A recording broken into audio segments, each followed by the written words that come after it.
A harvest bow is made out of straw, wheat originally that I knew of, and the straw is twisted like a little gold wire twisted together, and then it's wrapped into a brooch of circles.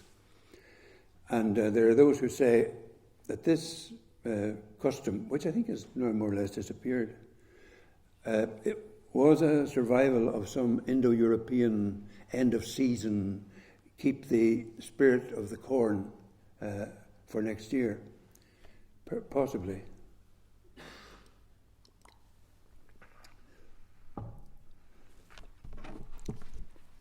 The harvest bow.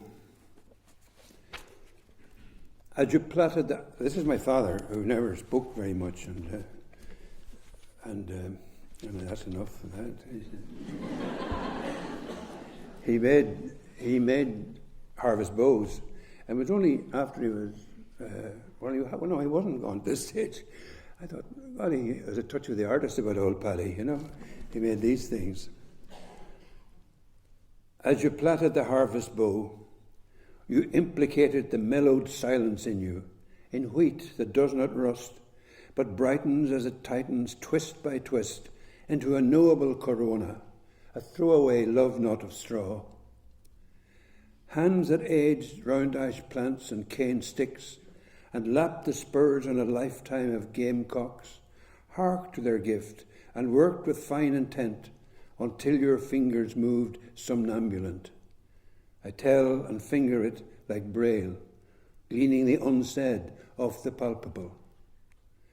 And if I spy into its golden loops, I see us walk between the railway slopes into an evening of long grass and midges, blue smoke straight up, old beds and ploughs and hedges, an auction notice on an outhouse wall, you with the harvest bow in your lapel, me with the fishing rod, already homesick for the big lift of these evenings, as your stick, whacking the tips off weeds and bushes, beats out of time and beats, but flushes nothing.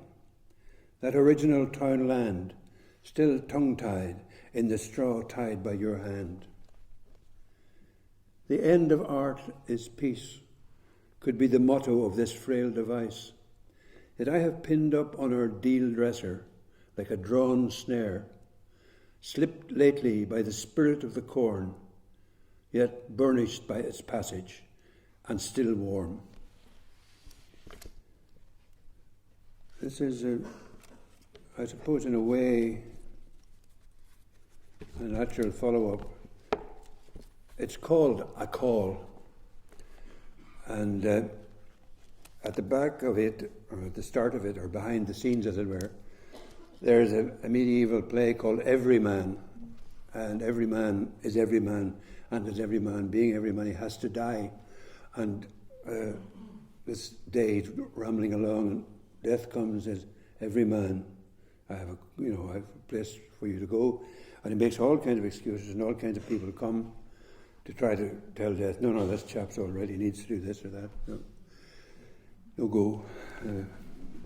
Anyway, A Call. Phone call this game. Hold on, she said. I'll just run out and get him. The weather here is so good. He took the chance to do a bit of weeding. So I saw him down on his knees and down on his hands and knees beside the leak rig, touching, inspecting, separating one stalk from the other, gently pulling up everything not tapered, frail and leafless, pleased to feel each little weed root break, yet rueful also.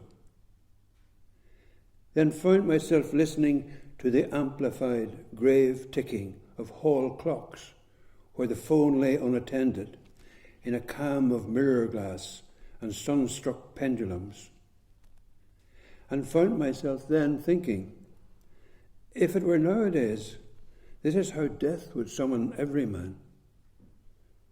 Next thing he spoke, and I nearly said I loved him.